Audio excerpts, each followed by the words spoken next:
Hello my lovely students, hello मेरे प्यारे बच्चा लोग, कैसे हो तुम सब लोग। आई होप आप सब लोग बहुत ही बढ़िया हो और आप सबकी हेल्थ एकदम शानदार है। मैं हूं अनुभा गौड़, आप सबकी chemistry master teacher at Vedantu, और आप सबका इस सेशन में बहुत सारा वेलकम करती हूं। अगर आप हमेशा आते हैं, पुराने स्टूडेंट्स हैं मेरे या मेरे नए नए एटम्स हैं। स्टूडेंट्स, आज का सेशन बहुत इंपॉर्टेंट है आपको बहुत हद तक क्लैरिटी देने के लिए। वो क्या? सबसे पहली बात, कॉम्पिटेंसी बेस्ड सवाल क्या होते हैं। तो स्टूडेंट्स, नाम से समझने की कोशिश करो, जो आपकी एक्चुअल कॉम्पिटेंसी को चेक करते हैं कि आप किसी कॉन्सेप्ट को कितना अप्लाई कर पाते हैं, जो आपकी एनालिटिकल थिंकिंग को जगाते हैं। अगर आप किसी कॉन्सेप्ट को सिर्फ पढ़ते हो तो आप डायरेक्ट सवाल शायद लगा पाओ, कॉम्बिनेशन क्या है, डीकॉम्बिनेशन क्या है ना, डीकॉम्पोजिशन के एग्जाम्पल बताओ। इस तरीके के सवाल नहीं, जो आपको एक्चुअली में चेक करके बताए कि आपने उस कॉन्सेप्ट की डेप्थ को समझा है कि नहीं, कि वो क्या समझाना चाह रहा है। इसमें आपको अलग अलग तरीके के केस बना के, लोगों के एग्जाम्पल देके कि इसने ये किया, उसने ये किया, बताओ इससे क्या रिजल्ट मिला। असर्शन रीजनिंग वाले सवाल, ये सब इसी के अंडरगो आते हैं। ठीक है, तो ये डेफिनेटली आपके कॉन्सेप्ट की थॉरो नॉलेज को चेक करता है। अब आपको पता है कि सीबीएसई ने अपने पैटर्न को थोड़ा चेंज किया है और ऐसे सवालों की इंपॉर्टेंस काफी बढ़ गई है, लेकिन बच्चे यहीं पे लड़खड़ाते हैं। तो इसीलिए हम हर एक चैप्टर के अब कॉम्पिटेंसी बेस्ड सवाल जो इंपॉर्टेंट है वो लेके आएंगे। तो ऐसे ही आज कुछ 10 सवाल आपकी अनुभा मैम आपको कराने वाली है। क्या आप सब लोग रेडी हो? थम्स अप दे दो जल्दी से। Yo ma'am, thumbs up. एकदम ready, we were like born ready, है ना, रेडी। यस, तो पहला चैप्टर जो आज हमने उठाया है definitely chemical reactions and equation उठाया है। वो चैप्टर हम ऑलरेडी कर चुके हैं। एसिड बेसिस बस खत्म होने वाला है, जैसे ही होगा we'll do same for acid basis salt also. Meanwhile आप मुझसे कनेक्ट कर सकते हैं, ये मेरा इंस्टा हैंडल है अनुभा_AG_, और ये टेलीग्राम हैंडल है वेदांतु का, कि आप इस चैनल 910 चैनल से जुड़ जाइए, भला ही भला होगा तुम्हारा। ठीक है, आपको एग्जाम तक आते आते लगेगा अरे पेपर आप लोग ही तो नहीं बनाते, क्योंकि इतने साल से जो हम पढ़ा रहे हैं, वो जो एक्सपीरियंस है वो लेके आते हैं और समझ में रखते हैं कि भाई ये इंपॉर्टेंट है एग्जाम के लिए, इन टॉपिक से सवाल आते हैं। स्टार्टिंग द सेशन एक बहुत मोटिवेशन के साथ, motivation of the day, never under estimate the investment you make in your self. इस बात पे मैं हमेशा बिलीव करती हूँ। ये सब इन्वेस्टमेंट ही तो है। आप पढ़ाई कर रहे हो, आप कोई हॉबी सीख रहे हो, ठीक है, आप अपने ऊपर काम कर रहे हो, तो इसको कभी भी अदरवाइज मत लो। ये समझो यही तुम्हें बड़ा इंसान बनाएंगे। ठीक है, बड़ा, अब एजे मैम छोटी रहेगी इसका मतलब ये है ना, एजे मैम बड़ी इंसान नहीं बन सकती। बड़ी इंसान का मतलब आपके रंग रूप हाइट से नहीं, बल्कि आपके अच्छे दिल से और आपके अच्छे स्किल से होता है।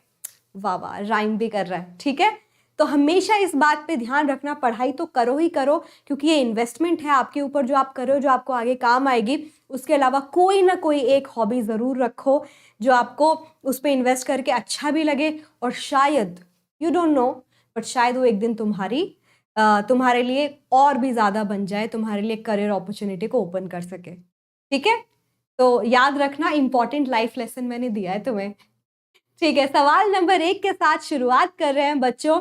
चलो जल्दी से आंसर दो जिस जिसको ये आता है। ये कुछ आए हुए सवाल हैं, प्रीवियस ईयर क्वेश्चन सवाल हैं, तो याद रखना ये और भी इंपॉर्टेंस कैरी करते हैं। सीबीएसई शायद थोड़ा घुमा फिरा के ऐसे सवाल आप लोगों से फिर से पूछ ले। सवाल कह रहा है तुम्हारे पास एक मेटल है जिसमें तुमने डाइल्यूट HCl डाला, और वो एक मेटल का सॉल्ट और हाइड्रोजन गैस देता है। ठीक है, तुम्हें ये फिगर आउट करना है कि वो मेटल और वो गैस इवॉल्व होगी कि नहीं होगी, और होगी तो वो कौन सी मेटल के साथ हो सकती है। एंड 4 ऑप्शन गिवन है मेटल और गैस के, और मल्टीपल करेक्ट ऑप्शन वाला है, एक से ज्यादा इनमें से चुनना है, वो यहाँ पे लिखे हैं। ठीक है, तो देख लेते हैं। क्या वो मेटल कॉपर हो सकती है? नहीं हो सकती। और क्यों नहीं हो सकती? इसलिए क्योंकि कॉपर कभी भी हाइड्रोजन को डिस्प्लेस नहीं कर सकता, क्योंकि कॉपर जो है हाइड्रोजन से क्या है, कम रिएक्टिव है। It's anyway a displacement reaction, displacement हो रहा है ना, तो ये तो नहीं होगा। आयरन कर सकता है? बिल्कुल कर सकता है। आयरन HCl में हाइड्रोजन को डिस्प्लेस करेगा? यस। क्या उससे गैस इवॉल्व होगी? यस। कौन सी गैस इवॉल्व होगी? Hydrogen gas. मैग्नीशियम कर सकता है? कर सकता है, लेकिन गैस इवॉल्व नहीं होगी। ऐसे कैसे नहीं होगी? गैस में इवॉल्व होगी, हाइड्रोजन भी निकलेगी, तो गलत हो गया। जिंक HCl के साथ रिएक्ट कर सकता है? कर सकता है। जिंक हाइड्रोजन से ज्यादा रिएक्टिव है। गैस इवॉल्व होगी? बिल्कुल होगी। कौन सी? Hydrogen gas. यस, यानी कि second and fourth clear cut कौन सा सवाल है? सिंगल डिस्प्लेसमेंट रिएक्शन पे बेस सवाल है। थोड़ा बस आपको घुमाने की कोशिश कर रहा है। यानी कि सेकेंड एंड फोर्थ देखो यहाँ पे कहाँ लिखे हैं, सेकेंड एंड फोर्थ लिखे हैं यहाँ पे। यानी कि करेक्ट जवाब क्या है बच्चों? डी। आप ये चैप्टर पढ़ चुके हो, मैं बस आपको समझा रही हूँ। आई होप आप एक नोटबुक पेन लेके बैठे हो साथ और मेरे साथ साथ इन सवालों को सॉल्व कर रहे हो कि नहीं कर रहे हो? इंपॉर्टेंट है बॉस सवालों को सॉल्व करना। सॉल्व कर रहे हो? चलिए, बहुत औसम बात है। चलिए आगे बढ़ेंगे और देखते जाओ कि कितना सही, कितने पानी में हो, ताकि उतने उसी हिसाब से प्रिपेयर कर सको, रिवाइज कर सको। सवाल है, in the reaction of iron with copper sulphate, ये रिएक्शन हुई, ठीक है। इस रिएक्शन में कौन से ऑप्शन है जिसमें करेक्टली लिखा है ऑक्सीडाइज जो सब्सटेंस हुआ है उसके बारे में, और जो रिड्यूसिंग एजेंट की तरह काम करेगा उसके बारे में। अब वंडरफुल बात पता है क्या है, सोचने की और बहुत ही हंसने वाली बात क्या है, जो सब्सटेंस खुद को ऑक्सीडाइज करेगा वो रिड्यूसिंग एजेंट ही तो कहलाता है, क्योंकि वो दूसरे को फिर रिड्यूस करेगा, यही ऑप्शन है। और दूसरे को रिड्यूस करने वाला रिड्यूसिंग एजेंट। मैंने खुद को ऑक्सीडाइज किया, मैं दूसरे को रिड्यूस कर रहा है, मैं रिड्यूसिंग एजेंट कहलाएगा।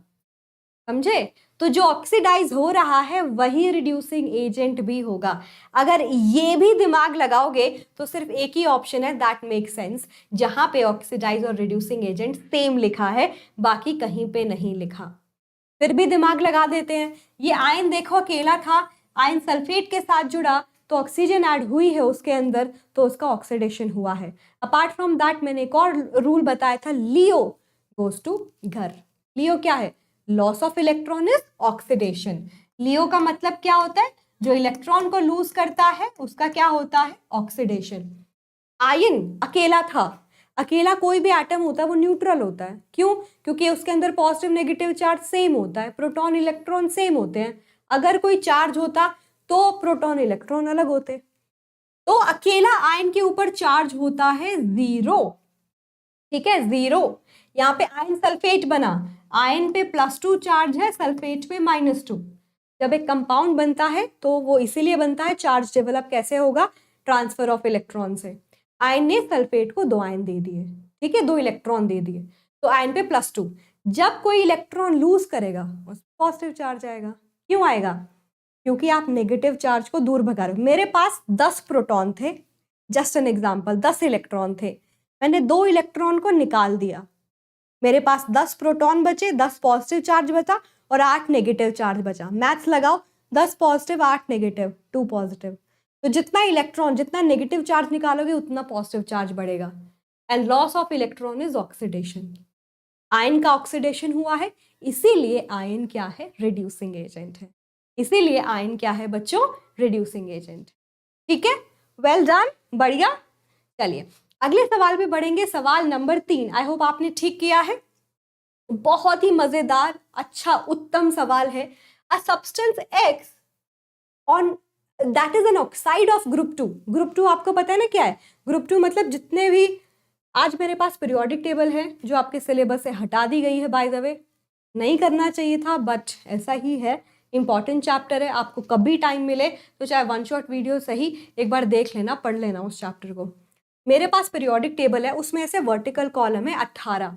जब मैं लेफ्ट से राइट ऐसे देखो, ऐसे लेके बैठी हूँ, ऐसे शुरू होगा 1 2 3 4, इस तरीके से 18 ग्रुप है। वर्टिकल कॉलम को ग्रुप बोलते हैं। तो जो दूसरे नंबर पे आएगा ना, पहला दूसरा, दूसरा ग्रुप, वो क्या कहलाता है? Group 2 element. ठीक है, उसके मेंबर है, कैसे याद करोगे? बेटा मांगे, कार, स्कूटर, बाप रोए। राजी करना चाहती थी बट इतनी सब डिमांड के बाद जो पिताजी है वो खुश कैसे हो सकते हैं? ठीक है, beryllium, magnesium, calcium, strontium, barium, radium, याद करने का तरीका है। ठीक है, तो इनमें से देखो ऐसा कौन सा एलिमेंट है जो हो सकता है जो कि सीमेंट इंडस्ट्री में यूज हो, उसके अलावा जो हमारे बोन्स में भी प्रेजेंट हो। सबको पता है कैल्शियम होता है ना? कैल्शियम के कंपोनेंट कंपाउंड हो सकते हैं, तो कैल्शियम को लेके चलते हैं। और सही बात है, जो हमारी सीमेंट इंडस्ट्री है, वन ऑफ द कंपोनेंट जो डाला जाता है वो कैल्शियम ऑक्साइड होता है। ठीक है, एडेसिव प्रॉपर्टी बढ़ाएगा, उसकी लाइफ शेल को बढ़ाएगा। ठीक है, तो दैट इज कैल्शियम ऑक्साइड। सही भी बात है, बोन में भी है। कह रहा है तुमने इसको पहचान लिया, एक्स को पहचान लिया। इसको जब तुम पानी में डालोगे तो एक ऐसा सोल्यूशन बनाता है जो रेड लिटमस को ब्लू करेगा, मतलब बेस होगा। ठीक है, मेटल का ऑक्साइड बेसिक होता है, हमें पता ही है मेटल का ऑक्साइड बेसिक होता है, क्योंकि पानी में डालोगे it will give you basic solution. बनेगा क्या? Calcium hydroxide. क्या बनेगा? Calcium hydroxide. चाहो तो लिख लो, वाटर को क्या लिखोगे? HOH। ये रिएक्शन हम पहले भी कर चुके हैं बच्चों। तो एक कैल्शियम, एक OH ये रहा, एक OH ये रहा, एक कैल्शियम है, दो OH है। कैल्शियम हाइड्रोक्साइड का एक्वा सोल्यूशन मिलेगा जो क्या होता है? बेसिक। ब्लू लिटमस को क्या करेगा? रेड नहीं, सॉरी, रेड लिटमस को क्या करेगा? ब्लू करेगा। ठीक है, क्योंकि बेसिक है। आइडेंटिफाई एक्स कर दिया, right the chemical equation involve कर दी। ठीक है, डन। सवाल एकदम सॉल्व, 2 नंबर में आएगा, तुम्हें 2 नंबर मिल गए। ठीक है, क्योंकि 2 चीजें पूछी है। डन है बच्चों। लिखोगे X is equal to calcium oxide, फिर रिएक्शन लिखना। सही तरीके से लिखना भी बहुत जरूरी है अगर तुम्हें पूरे नंबर चाहिए तो, वरना पूरा नंबर नहीं मिलेगा। ठीक है, मैंने आंसर्स भी अटैच किए हैं, अगर आप चाहते हो तो हम सेशन की PDF अपलोड कर देंगे हमारे टेलीग्राम चैनल पे, जिसका लिंक मैं दे दूंगी, ताकि आप जब चाहो अपने हिसाब से उसकी प्रैक्टिस कर सको। हाँ, वैसे इन यूट्यूब वीडियोस को भी 1.5 1.75x की स्पीड पे लगा के जब चाहे प्रैक्टिस कर सकते हो। ठीक है, ओके, अगला सवाल है zinc liberate hydrogen gas when react with HCl। Zinc को डाइल्यूट HCl के साथ हमने रिएक्ट कराया और कह रहा है ये रिएक्शन हो रही है। क्यों? जिंक हाइड्रोजन को डिस्प्लेस करेगा, हाइड्रोजन गैस निकलेगी। Whereas copper does not, explain why. Copper लेते हो, कॉपर सॉलिड है, ठीक है, अगर रिएक्शन को और इंफॉर्मेटिव बना के लिखते हो तो और भी अच्छा है, लेकिन तभी लिखना जब तुम्हें पता हो, नहीं तो एग्जामिनर को ये मत हिंट दो तुम्हें पता नहीं है। हाँ, ठीक है, तो कॉपर को HCl से करोगे कोई रिएक्शन ही नहीं हो सकती। रीजन क्या है? कॉपर जो है हाइड्रोजन को डिस्प्लेस नहीं कर सकता, because copper is less reactive than hydrogen. It won't be able to displace hydrogen and takes its place. अब उसकी जगह नहीं ले पाएगा तो रिएक्शन कैसे होगी? हाइड्रोजन गैस कैसे निकलेगा? नहीं निकला तो नो रिएक्शन। सिंपल सी बात है। ठीक है, गुड क्वेश्चन, बता सकता है पेपर में।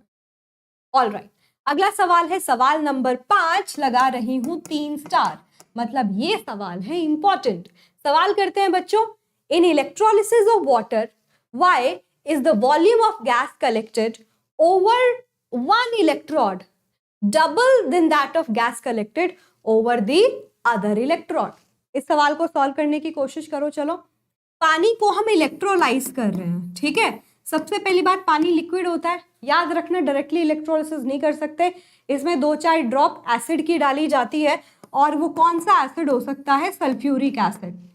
और सल्फ्यूरिक एसिड को क्यों चुना गया? क्योंकि जो सल्फ्यूरिक एसिड है जब आप पानी में डालोगे तो ये वॉलेटाइल नहीं होता एसिड, मतलब ऐसा नहीं कि पानी में डाला तुमने इतनी एनर्जी निकली खुद ही वो वेपराइज हो गया, तो नॉन वॉलेटाइल एसिड लेना होता है हमें। ठीक है, इसका काम क्या है? एसिड को अपने आयंस में तोड़, पानी को अपने आयंस में तोड़ना, हाइड्रोजन आयन को अलग करना, ऑक्साइड आयन को अलग करना। एसिड जो है हेल्प कर रहा है फैसिलिटेट करने में रिएक्शन को। ठीक है, क्योंकि इस पे भी सवाल बन जाता है इसलिए मैंने तुम्हें बता दिया। तुमने इलेक्ट्रोलिसिस किया, इलेक्ट्रोलिसिस किया, ये टूटेगा कौन सी गैस देने में? हाइड्रोजन आयन देंगे हाइड्रोजन गैस, ऑक्साइड आयन देंगे ऑक्सीजन गैस। रिएक्शन को बैलेंस करना जरूरी है। एक ऑक्सीजन है वहां पे 2, तो यहाँ पे 2 लगा दो, ऑक्सीजन बैलेंस हो गए, हाइड्रोजन बन गए 4, तो यहाँ पे 2 लगा दो। ठीक है, कैथोड पे कौन मिलेगी? हाइड्रोजन। एनोड पे कौन मिलेगी? ऑक्सीजन। ठीक है, कहाँ मिलेगी? एनोड पे। क्यों? क्योंकि एनोड पे जो चार्ज होता है नेगेटिव होता है, सॉरी, एनोड पे जो चार्ज होता है पॉजिटिव होता है। एनोड किसको अट्रैक्ट करता है? एनाइन को। एनोड अट्रैक्ट्स एनाइन, इसमें नेगेटिव चार्ज हो। ठीक है, इसके अंदर आपको पता है ऑक्सीजन पे -2 चार्ज होता है, हर एक हाइड्रोजन पे +1 चार्ज है, तो 2 हाइड्रोजन पे +2। तो एनोड एनाइन को अट्रैक्ट करेगा तो ऑक्साइड आयन को अट्रैक्ट करेगा, ताकि आ जाओ तुम और ऑक्सीजन गैस बना लो। कैथोड जो है उसको कौन अट्रैक्ट करेगा? उस पर क्या आएगा? H पॉजिटिव आयन, क्योंकि वो कैथोड को यानी कि पॉजिटिव आयन को अट्रैक्ट करता है अपनी तरफ। क्योंकि वो खुद क्या है, नेगेटिवली चार्ज है। ठीक है, तो इसीलिए मुझे हाइड्रोजन गैस मिली कैथोड पे, ऑक्सीजन मिली एनोड पे। किस रेशियो में मिली, 2:1। क्या पूछा है, why is the volume of gas collected over one electrode double than that of gas collected over the other electrode. बोलो ये ऐसा इसलिए हुआ क्योंकि हमें law of conservation of mass को फॉलो करना है। ये रिएक्शन तभी पॉसिबल है जब मैं 2 मोल वाटर को लूं and it will automatically dissolve, I mean dissociate, to give 2 mole hydrogen and 1 mole oxygen. ठीक है, बिल्कुल सही बात है ना? 2 पार्ट मेरे हाइड्रोजन के निकलेंगे पर पार्ट ऑफ ऑक्सीजन। रिएक्शन हमने करके भी दिखाया। ऑल राइट बच्चों, अगले सवाल पे बढ़े। वो सवाल इंपॉर्टेंट था इसलिए मैंने काफी स्टार मार्क भी कर दिया था। अब सवाल कहता है dilute HCl is added to zinc granules. सही है, जिंक ग्रैन्यूल्स, जिंक के पीसेस लेके उसमें HCl डाल दिया डाइल्यूटेड फॉर्म में। Okay, how will you prove that the chemical change has taken place here? Support your answer with 2 arguments. ये reaction हुई है, कोई रिएक्शन होती है नहीं। मैंने आपको कैरेक्टरिस्टिक समझाए थे कि एक रिएक्शन के होने ना होने को हम 5 कैरेक्टरिस्टिक से चूज कर सकते हैं। चेंज इन टेम्परेचर, ठीक है, evolution of gas, formation of precipitate, change in colour, change in the physical state permanently. देख लो, जब ये रिएक्शन होगी जिंक हाइड्रोजन को डिस्प्लेस करेगा, इसकी जगह लेगा जिंक क्लोराइड एक्वा सोल्यूशन और हाइड्रोजन गैस। तो आपको ऑटोमेटिकली आंसर मिल गया। पहला आर्ग्यूमेंट क्या दोगे, ये कि गैस का इवोल्यूशन होता है।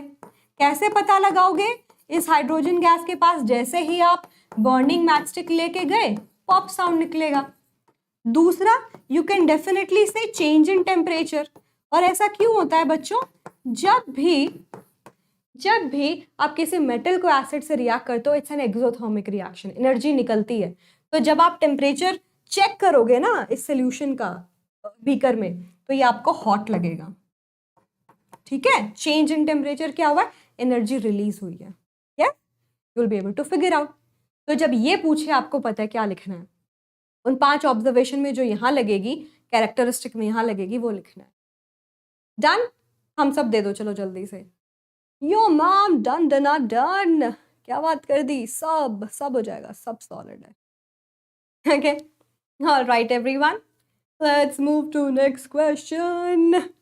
जिसने मेरी पुरानी क्लासेस अटेंड की है पहले भी अब भी, उनको ये आंसर्स करने आते हैं क्योंकि ये सारे एस्पेक्ट्स मैंने पहले ही कराए हैं, बहुत सारे एग्जाम्पल दे के। जैसे ये सवाल देख लो, on heating blue coloured powder of copper nitrate. Copper nitrate लिया, आई होप आप फॉर्मूला गलत नहीं लिखेंगे, this is your copper nitrate.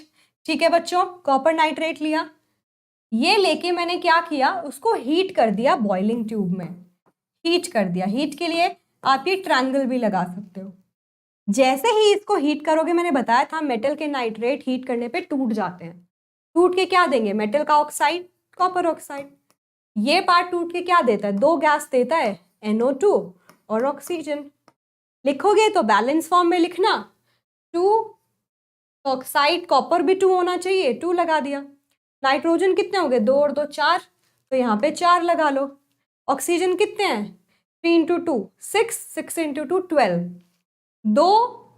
2 और 8 10, 10 और 2 12।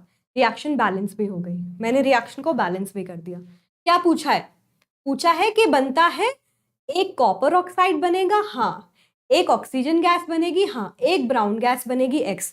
तो यही बाकी है, यही X है, और वो X क्या है, NO2। मैंने पहले भी बताया नाइट्रोजन डाइऑक्साइड ब्राउन फ्यूम्स देता है।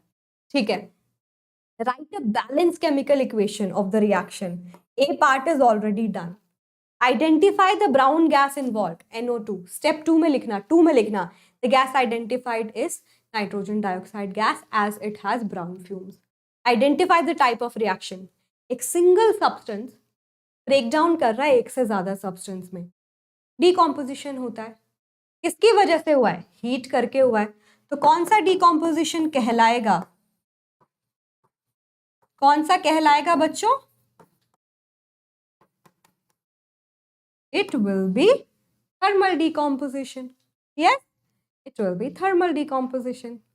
Yo, this one was simple, but शायद आपने लेड नाइट्रेट का किया है, कॉपर नाइट्रेट का नहीं किया, ज्यादा डिफरेंस थोड़ी ना था। ठीक है, बस सॉर्टेड है। चलिए अगले सवाल के लिए तैयार बच्चों, अगले सवाल के लिए तैयार? चलिए, सवाल है why do we store silver chloride in dark colour bottles? Silver का क्लोराइड, एंड ये सवाल चेंज करके मान लो उसने सिल्वर ब्रोमाइड दे दिया, तो भी घबराने का नहीं है, ठीक है।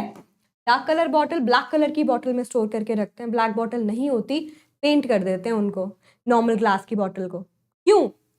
ताकि उसके ऊपर सनलाइट ना पड़े डायरेक्ट, ठीक है। क्यों? क्योंकि आपको पता है सिल्वर के जो हैलाइड्स हैं, हेलोजन के साथ बनाने वाले कंपाउंड है, वो लाइट की प्रेजेंस में टूट जाते हैं। हेलोजन कौन होते हैं? जैसे वो सेकेंड ग्रुप पूछा था, ये होते हैं 17th ग्रुप के मेंबर। क्लोरीन, ब्रोमीन, आयोडीन, ये सब 17th ग्रुप में लिखे होते हैं पीरियोडिक टेबल के, उनको हेलोजन बोला जाता है।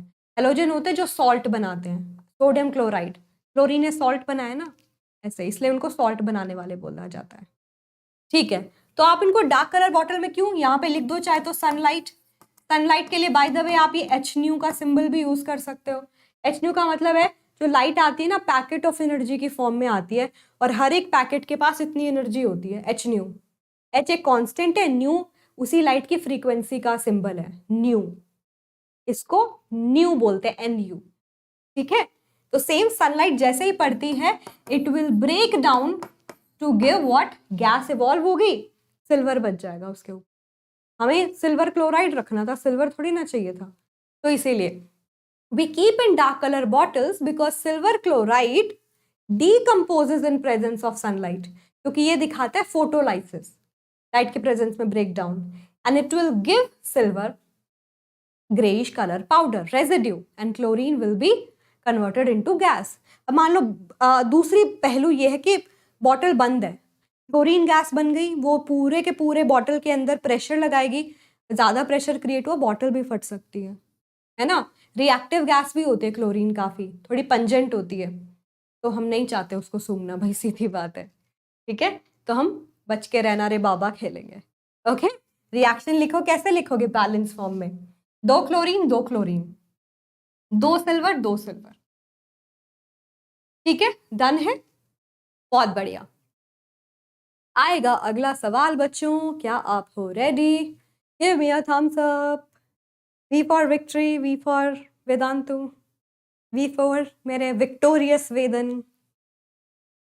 ओके, सवाल है write the balanced chemical equation of any one reaction that cannot be classified as combination, decomposition, single displacement, double displacement। घुमाने वाला सवाल है, कौन बच गया? Redox reaction. रेडॉक्स का एग्जाम्पल लिख दो, एक रिएक्शन लिखनी है, बैलेंस में लिख दो। रेडॉक्स रिएक्शन में you can do combustion reaction, जब किसी फ्यूल को जलाते हो, जैसे तुमने मीथेन गैस ले ली, मीथेन गैस को ऑक्सीजन की प्रेजेंस में जलाया, क्या बनता है? CNG का कंपोनेंट होता है ये, CO2 गैस निकलेगी, वाटर वेपर निकलेंगे जो एटमॉस्फेयर में चले गए, और एनर्जी। क्या ये रिएक्शन रेडॉक्स है? यस, क्योंकि इस रिएक्शन में ऑक्सीजन के साथ हाइड्रोजन ऐड हो गया। किसी सब्सटेंस में जब हाइड्रोजन ऐड हो, उसका क्या होता है? रिडक्शन। कार्बन के साथ ऑक्सीजन चला गया, कार्बन का क्या हो गया? ऑक्सीडेशन।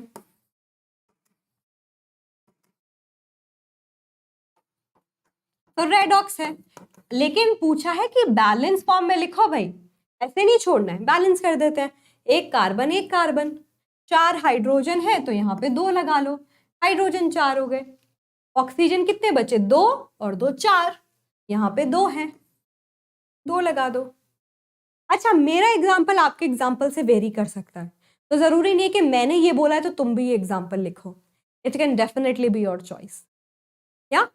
ठीक है, चलिए, ऑसम, ओके।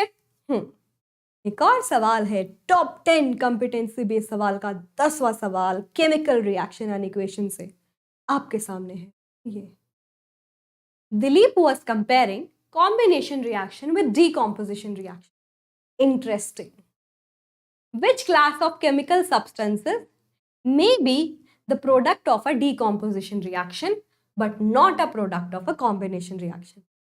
कितना इंटरेस्टिंग सवाल था और कितना सोचने वाला सवाल था, आपकी एनालिटिकल थिंकिंग को चैलेंज कर रहा है कि जब आप किसी को किसी प्रोडक्ट में देखोगे, मान लो आप कॉम्बिनेशन कर रहे हो, कॉम्बिनेशन करके आपको वो सब्सटेंस कभी नहीं मिल सकता, ठीक है।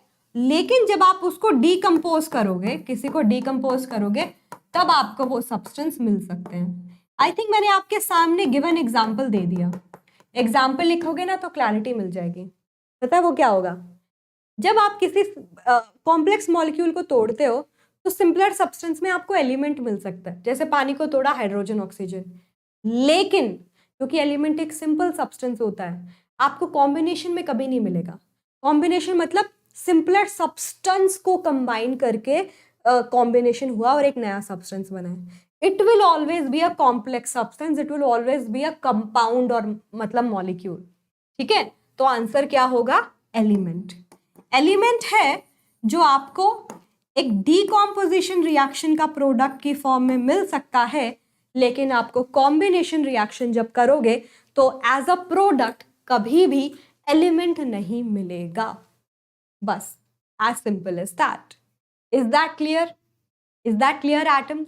अगर लगा सवाल इंटरेस्टिंग है, मजेदार है, give me a thumbs up and like the video as well. वो वाला थम्स अप भी। नो कंजूसी, बहुत कंजूस हो गए हो आजकल तुम। No hip hip hurray for कंजूसी, दिस फॉर कंजूसी। ऑल राइट, अब बताओ थोड़ा कॉन्फिडेंस आ रहा है कि नहीं आ रहा है इस चैप्टर में?